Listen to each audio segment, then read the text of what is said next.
الحاجات اللي بتهد العلاقات في الخطوبة والجواز إن البنت يجي لها عريس كويس عاجبك حلو، فبعدين تقومي تشوفيه فأهلك يقولوا لك جميل، فتظهر لك عيوب فيقولوا لك إيه هتغيريه، هتقدري تغيريه يا بنت.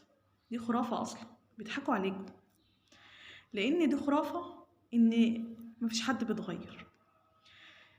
اللي هتشوفيه هو اللي انت هتتجوزيه، هي اللي هتستلميه بنفس الطريقة دي، بشكله، بألفاظه، بأخلاقه، طريقة أكله، طريقة لبسه، طباعه، مستواه، أهله، كلهم واحد.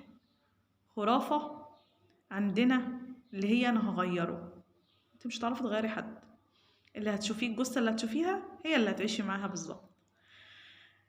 كل اللي انت هتشوفيه كده قدامك هو اللي هتستلميه بالظبط، هو اللي هيبقى معاكي بالظبط. خرطة كده هنقطعها من مكان نحطها في مكان تاني. مالي عينيك يا جميل، كملي وراضية عن كل اللي قلته، مستواه وأهله وشكله، كملي على البركة. عندك تحفظات قولي ستوب، وقفي كده واصبري وشوفي، لان العين ساعات بتبقى الفرحه والزغاريت والجاتو واللولولولي تبقى ايه عميانه.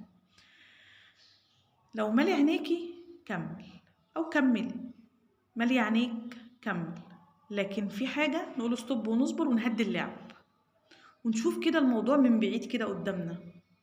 خدوا وقتكم، وقفوا لحد ما تشوفي كويس هتقدري تكملي ولا لا، لغايه ما تشوفي اللي قدامك ده كويس وتتقبليه.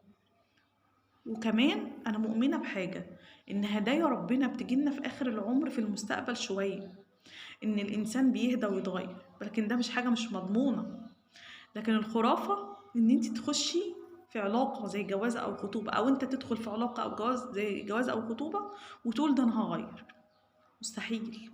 لازم تدرك من الأول اللي هتشوفه عينيك هتنقله بعد كده وتلاقيه في بيتك، سواء ست أو راجل. هتشوف طباعها، ألفاظها، لسانها، شكلها، مستواها، أهلها، هو اللي هتلاقيه في بيتك. كذلك هتشوفيه مستواه، شكله، ألفاظه، أهله، فكره، لسانه، شعره، شكله، كل ده هو اللي هتستلميه بالظبط في بيتك. خلوش خرافة هنغيره تطغى عليكم في علاقات، لأن هي الخرافة دي بتهد بيوت سواء خطوبة أو جواز.